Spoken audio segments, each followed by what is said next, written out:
আজকের ক্লাসে আমরা শিখবো কিভাবে আমরা ভিসা ইন্টারভিউ দেওয়ার সময়ও খুবই সহজে ইংরেজিতে কথা বলতে পারি। তো আজকে আমরা খুব কমন কয়েকটা প্রশ্ন দেখবো, যে প্রশ্নগুলো সাধারণত ভিসা ইন্টারভিউ দেওয়ার সময় আমাদেরকে করা হয়, ভিসা অফিসাররা যে প্রশ্নগুলো আমাদেরকে করে, এবং আমরা এটাও শিখবো যে কিভাবে আমরা খুবই সহজে এই প্রশ্নগুলোর জবাব ইংলিশে দিতে পারবো। তো আমরা খুব ইজি কয়েকটা প্রশ্ন আর কমন কয়েকটা প্রশ্ন দিয়ে প্রথমে শুরু করি। সবচেয়ে কমন একটা প্রশ্ন যেটা আমাদেরকে জিজ্ঞেস করা হয় ভিসা ইন্টারভিউ এর সময়, সেটা হলো যে আমরা কয়দিন থাকবো বা কয়দিন থাকার পরিকল্পনা করছি। কিভাবে আমাদেরকে এই প্রশ্নটা ইউজুয়ালি করা হয়? How long are you going to stay, অথবা how long are you planning to stay. এই দুটো প্রশ্নেরই অর্থ হলো যে আপনি কয়দিন থাকার পরিকল্পনা করছেন বা আপনি যেখানে যাচ্ছেন সেখানে কয়দিন থাকার প্ল্যান আপনার। তো আপনি কিন্তু খুবই সহজে এই প্রশ্নের জবাবটা একটা বাক্যের মাধ্যমে দিয়ে দিতে পারবেন। কিভাবে? I am going to stay for dash. I am going to stay for 2 weeks. I am going to stay for 3 weeks. I am going to stay for 2 weeks মানে হলো যে আমি 2 সপ্তাহ থাকার প্ল্যান করছি বা আমি 2 সপ্তাহ ওখানে থাকবো। I am going to stay for 3 weeks এর মানে হলো যে আমি সেখানে 3 সপ্তাহ থাকবো। I am going to stay for 1 month এর মানে হলো যে আমি সেখানে হয়তো 1 মাস থাকবো। I am going to stay for 1 year মানে আমি সেখানে 1 বছর থাকবো। সো খেয়াল করে দেখবেন আপনি ব্ল্যাঙ্কে জাস্ট কয়দিন থাকবেন বা কয় মাস থাকবেন বা কয় বছর থাকবেন সেটা এখানে বলে দিলেই কিন্তু হচ্ছে বাক্যের পুরো স্ট্রাকচারটা কিন্তু সেম থাকছে। নেক্সট যে কমন প্রশ্নটা আমাদেরকে অনেক বেশি করা হয় সেটা হচ্ছে যে আমরা কারোর সঙ্গে যাচ্ছি নাকি বা কারোর সাথে ট্রাভেল করছি নাকি। এটা আমাদেরকে কিভাবে জিজ্ঞেস করে? Are you travelling with someone else এর মানে হলো যে আপনি কি কারোর সঙ্গে যাচ্ছেন বা কেউ কি আপনার সাথে যাচ্ছে এখানে। এর জবাবে আপনি বলবেন যে আপনার সাথে কেউ যাচ্ছে নাকি যাচ্ছে না। সো আপনি যদি কারোর সঙ্গে যাচ্ছেন এই সিচুয়েশনে থাকেন তাহলে আপনি কি বলবেন? Yes I am travelling with my dash. I am travelling with my parents এর মানে হলো যে আমি আমার বাবা মার সঙ্গে যাচ্ছি। I am travelling with my brother এর মানে হলো আমি আমার ভাইয়ের সঙ্গে যাচ্ছি। I am traveling with my sister এর মানে হলো আমি আমার বোনের সঙ্গে যাচ্ছি। সো খেয়াল করে দেখবেন আপনি যদি কারোর সঙ্গে ট্রাভেল করেন বা কেউ আপনার সাথে যাচ্ছে এরকম সিচুয়েশনে থাকেন তাহলে কিন্তু আপনি ব্ল্যাঙ্কে জাস্ট কার সঙ্গে যাচ্ছেন এটা বসিয়ে দিলেই হচ্ছে। কিন্তু মনে করেন আপনি কারোর সঙ্গে যাচ্ছেন না, আপনি একা যাচ্ছেন, কি বলতে পারেন? আপনি বলতে পারেন no I am travelling by myself, অথবা আই এম ট্রাভেলিং অ্যালোন। দুটোরই অর্থ হলো যে না আমি একা যাচ্ছি, আমার সঙ্গে কেউ যাচ্ছে না। সো আপনার সাথে যদি কেউ না যেতে থাকে, আপনি যদি একা ভ্রমণ করছেন এরকম সিচুয়েশনে থাকেন তাহলে কিন্তু আপনি ইজিলি এটাই বলতে পারেন যে no I am travelling by myself, অথবা no I am travelling alone. এরপরে আরেকটা খুব কমন প্রশ্ন আমাদেরকে ভিসা ইন্টারভিউতে করা হয় সেটা হচ্ছে আমরা আমাদের ব্যাংক স্টেটমেন্ট দেখাতে পারবো নাকি। এটা আমাদেরকে কিভাবে জিজ্ঞেস করা হয়? Can you show your bank statement এর মানে হলো যে আপনি কি আপনার ব্যাংক স্টেটমেন্টটা আমাদেরকে দেখাতে পারবেন। সো নিশ্চয়ই আপনাকে ব্যাংক স্টেটমেন্ট তো দেখাতেই হবে, এখানে কিন্তু ইউজুয়ালি কোনো অপশন থাকে না, আমাদের দেখাতেই হয়। সো আপনার জবাব মোস্ট লাইকলি ইয়েসই হবে। সো আপনি ইয়েস বলতে পারেন এর জবাবে, এবং ইয়েস বলার পর আপনার ব্যাংক স্টেটমেন্টটা তাকে দিতে পারেন, অথবা আপনি হিয়ার ইট ইজ বলতে পারেন, হিয়ার ইউ গো বলতে পারেন। সবগুলোরই অর্থ হলো যে হ্যাঁ আমার ব্যাংক স্টেটমেন্ট এখানে আছে, নিন। Here it is, here you go, it's here, এই যে কোনো একটা বলেই কিন্তু আপনি আপনার ব্যাংক স্টেটমেন্টটা তাদের হাতে দিতে পারেন। আরেকটা কমন কোয়েশ্চেন যেটা আমাদেরকে অনেক সময় ভিসা ইন্টারভিউতে করে সেটা হচ্ছে আমরা আমাদের ব্যাংক স্টেটমেন্ট দেখাতে পারবো নাকি। এটা আমাদেরকে কিভাবে জিজ্ঞেস করা হয়? খুবই easy. Can you show us your bank statement বা can you show your bank statement, দুটোরই অর্থ হলো আপনি কি আপনার ব্যাংক স্টেটমেন্ট দেখাতে পারবেন।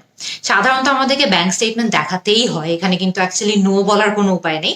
সো আপনাকে এর জবাবে আপনি চাইলে সিম্পলি ইয়েস বলে আপনার ব্যাংক স্টেটমেন্ট দিতে পারেন, অথবা হিয়ার ইট ইজ বলে আপনার ব্যাংক স্টেটমেন্ট দিতে পারেন, হিয়ার ইউ গো বলে আপনার ব্যাংক স্টেটমেন্ট দিতে পারেন, অথবা ইটস হিয়ার বলেও আপনার ব্যাংক স্টেটমেন্টটা তাদেরকে দিতে পারেন। আপনার কিন্তু এখানে নো বলার অ্যাকচুয়ালি খুব একটা সুযোগ নেই। সো আপনি জাস্ট সিম্পলি একদম সিম্পল রাখতে চাইলে ইয়েস, আর একটু বাড়িয়ে বলতে চাইলে here you go, here it is, এগুলো বললেও চলবে। এরপরে আরেকটা কমন কোয়েশ্চেন যেটা আমাদেরকে ভিসা ইন্টারভিউতে করে হচ্ছে স্বাস্থ্য বীমা নিয়ে অথবা হেলথ ইন্স্যুরেন্স নিয়ে। এটা আমাদেরকে কিভাবে জিজ্ঞেস করে? Do you have health insurance for this journey? Do you have health insurance for this journey visa অফিসাররা মূলত জানতে চাচ্ছে যে আপনার এই জার্নিটার জন্য বা এই যাত্রাটার জন্য কি আপনার স্বাস্থ্য বীমা করা আছে বা হেলথ ইন্স্যুরেন্স করা আছে। এর জবাবেও কিন্তু আপনার মোস্ট লাইকলি ইয়েসই বলতে হবে, আপনার নো বলার খুব একটা সুযোগ নেই। আপনি এখানেও ঠিক আগের প্রশ্নের জবাবটার মতো জাস্ট ইয়েস বলে আপনার হেলথ ইন্স্যুরেন্স পেপার দেখাতে পারেন, অথবা here it is, here you go, it's here, এগুলোর মধ্যে যে কোনো একটা বলে আপনি আপনার হেলথ ইন্স্যুরেন্সের কাগজপত্রগুলো দেখালেই চলবে। এরপরে আরেকটা কমন কোয়েশ্চেন যেটা আমাদেরকে ভিসা ইন্টারভিউতে করা হয় সেটা হচ্ছে একটা এনওসি লেটার নিয়ে অথবা একটা অনাপত্তি সনদ নিয়ে।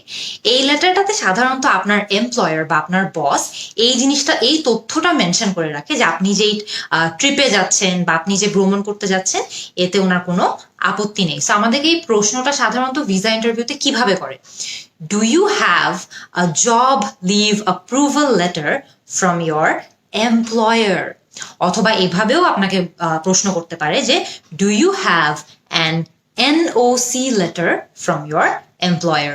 দুটো প্রশ্নেরই অর্থ হলো যে আপনি কি আপনার অফিস থেকে কোনো অনাপত্তি সনদ পেয়েছেন, আপনার অফিসে কোনো সমস্যা কি নেই যে আপনি যাচ্ছেন, তো আপনাকে সেটা প্রমাণ করার জন্য একটা এনওসি লেটার দিতে হবে বা একটা জব লিভ অ্যাপ্রুভাল লেটার দেখাতে হবে। সো এর জবাবেও কিন্তু আপনার নো বলার আসলে কোনো সুযোগ নেই।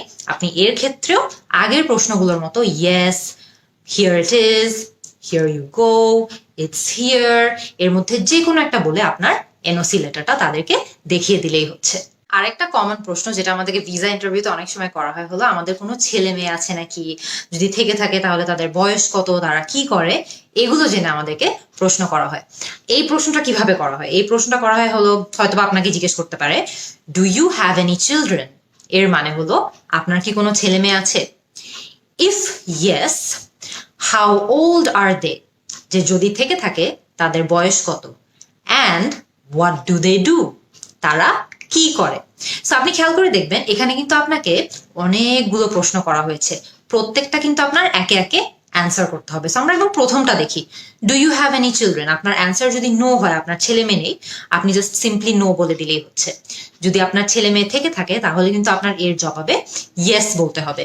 এরপরে বলতে হবে যে কয়জন ছেলে মেয়ে আছে, yes I have dash, yes I have one child, মানে আমার একজন হয়তোবা ছেলে হয়তোবা মেয়ে আছে, আমার একজন বাচ্চা আছে। হয়তোবা yes I have to children, এর মানে হলো যে আমার দুজন বাচ্চা আছে। সো খেয়াল করে দেখবেন আপনি ড্যাশে আপনার কয়জন ছেলে মেয়ে আছে সেটা বসিয়ে দিলেই কিন্তু হচ্ছে। এরপরে তারা কিন্তু আপনার কাছে জানতে চেয়েছিল যে আপনার যদি ছেলে মেয়ে থেকে থাকে তাদের বয়স কত। সো এর জবাবে আপনি কি বলবেন, হি ইজ অথবা শি ইজ ড্যাশ, এখানে আপনি তাদের বয়সটা বসিয়ে দিবেন। হি ইজ 10 years old, মানে তার 10 বছর। শি ইজ 5 years old, মানে তার 5 বছর। যদি আপনার একাধিক ছেলে মেয়ে থেকে থাকে তাহলে কিন্তু আপনি হি ইজ বা শি ইজ বললে চলবে না, আপনাকে তখন বলতে হবে দে আর, কারণ আপনার একাধিক ছেলে মেয়ে। তো আপনি কিভাবে বলতে পারেন, দে আর dash, they R 10 years old and 5 years old, যে একজনের বয়স 10, একজনের বয়স 5। সো খেয়াল করে দেখবেন যে আপনি এখানে ড্যাশে জাস্ট বয়সটা বসিয়ে দিলেই কিন্তু হয়ে যাচ্ছে। এরপরে লাস্ট আপনাকে একটা প্রশ্ন করা হয়েছিল যে তারা কি করে, দে আর ড্যাশ, দে আর স্টুডেন্টস, মানে তারা স্টুডেন্টস, তারা পড়ালেখা করে। দে আর জব হোল্ডার্স, মানে তারা চাকরিজীবী, চাকরি করে। সো এভাবে বললেই কিন্তু আপনার অ্যান্সার গুলো দেখবেন যে অনেক লম্বা একটা প্রশ্ন আপনাকে ঠিকই করা হয়েছিল, কিন্তু আপনি কিন্তু ধাপে ধাপে প্রত্যেকটার উত্তরই দিয়ে দিয়েছিলেন। এরপরে সাধারণত আরেকটা কমন প্রশ্ন যেটা আমাদেরকে করা হয় সেটা হচ্ছে যে আমরা যেই দেশে যাচ্ছি সেই দেশে কি আমাদের কোনো আত্মীয় স্বজন আছে নাকি। কিভাবে আপনাকে এই প্রশ্নটা করতে পারে, do you have any family members or friends living in, ধরে নেই আজকের জন্য যে আপনি আমেরিকা যাচ্ছেন, লিভিং ইন আমেরিকা, এর মানে হলো যে আমেরিকায় কি আপনার পরিবারের কোনো সদস্য আছে বা আপনার কোনো বন্ধু বা আপনার কোনো পরিচিত কেউ কি আমেরিকায় থাকে, বা আপনি যেই দেশে যাচ্ছেন সেখানে কি আপনার কোনো পরিবারের কেউ আছে বা পরিচিত কেউ আছে। মূলত এটাই তারাই প্রশ্নের উত্তরে জানতে চাচ্ছে। যদি কেউ না থেকে থাকে আবারও আপনি জাস্ট সিম্পলি নো বলে দিলেই হচ্ছে, আপনার কিন্তু আর বাড়িয়ে বলা লাগছে না। আবার যদি ইয়েস হয়ে থাকে তখন কিন্তু আপনাকে বলতে হবে যে কে আছে এমন। সো আপনি কি বলতে পারেন, yes I do, my dash lives there, এখানে ড্যাশে আপনার কে সেখানে থাকে সেটা বলতে পারেন। মাই ব্রাদার লিভস দেয়ার, মানে আমার ভাই সেখানে থাকে। মাই সিস্টার লিভস দেয়ার, আমার বোন সেখানে থাকে, my cousin lives there, my friend lives there. So খেয়াল করে দেখবেন আপনার কোন পরিচিত ব্যক্তিটি সেখানে থাকে সেটার তার কথাই কিন্তু আপনি এই ব্ল্যাঙ্কে বসিয়ে দিলে আপনার বাক্যটা রেডি হয়ে যাচ্ছে। মনে করেন আপনি একজন ছাত্র, আপনি একটা ইউনিভার্সিটিতে পড়তে বিদেশে যাচ্ছেন। ছাত্রদের ক্ষেত্রেও কিন্তু একটা খুব কমন প্রশ্ন ভিসা ইন্টারভিউতে থেকে থাকে, সেটা কি জানেন? সেই কমন প্রশ্নটা হলো যে আপনি যে ইউনিভার্সিটিতে যাচ্ছেন সেই ইউনিভার্সিটিতে আপনার পরিচিত কেউ আছে নাকি। এই প্রশ্নটা সাধারণত আমাদেরকে কিভাবে করা হয়?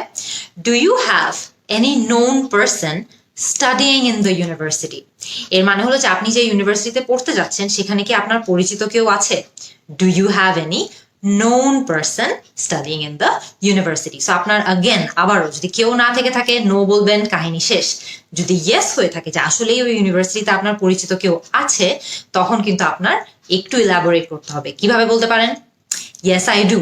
My dash studies there. My brother studies there. My sister studies there. মানে আমার ভাই সেখানে পড়ে, আমার বোন সেখানে পড়ে। My cousin studies there. My friend studies there. So খেয়াল করে দেখবেন ড্যাশে জাস্ট আপনার পরিচিত কে সেখানে পড়ে তার কথা বসিয়ে দিলেই হচ্ছে।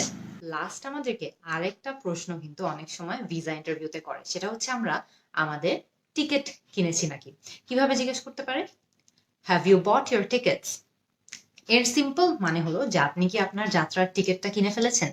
সো আপনি যদি কিনে ফেলে থাকেন তাহলে আমাদের ইয়েস বলার কিন্তু অনেকগুলো উপায় আমরা এরই মধ্যে শিখে ফেলেছি। আপনি ইয়েস বলতে পারেন, হিয়ার ইট ইজ বলতে পারেন, হিয়ার ইউ গো বলতে পারেন। এগুলো বলে আপনি আপনার টিকিটটা তাদেরকে দেখাতে পারেন। আর সিম্পল যদি আপনি টিকিট না কিনে থাকেন তাহলে কিন্তু আপনার এই ক্ষেত্রে নো বলতে হবে। আজকে অনেকগুলো ইজি বাক্যের মাধ্যমে আমরা কিন্তু শিখে ফেললাম যে কিভাবে আমরা খুবই সহজে চাইলে ভিসা ইন্টারভিউর সময়ও অনেক ইজিলি ইংলিশে কথা বলতে পারবো। কিন্তু ভিসা ইন্টারভিউতে কিন্তু এর বাইরেও অনেক ধরনের প্রশ্ন আমাদেরকে অনেক সময় জিজ্ঞেস করা হয়। আপনারা আমাকে কমেন্ট সেকশনে জানান যে এর বাইরে আর কোন কোন প্রশ্ন ভিসা ইন্টারভিউতে আপনাদের ফেস করা লেগেছে বা আপনাদের মনে হয় হয়তো বা ভিসা ইন্টারভিউতে প্রশ্নগুলো করা হয়, এবং তার জবাবগুলো আপনারা কিভাবে দিবেন সেই উত্তরগুলো কিন্তু আমাকে লিখে কমেন্ট সেকশনে জানাবেন। আমি আপনাদের সবার অ্যান্সারের জন্য অপেক্ষায় থাকবো। See you in the next class.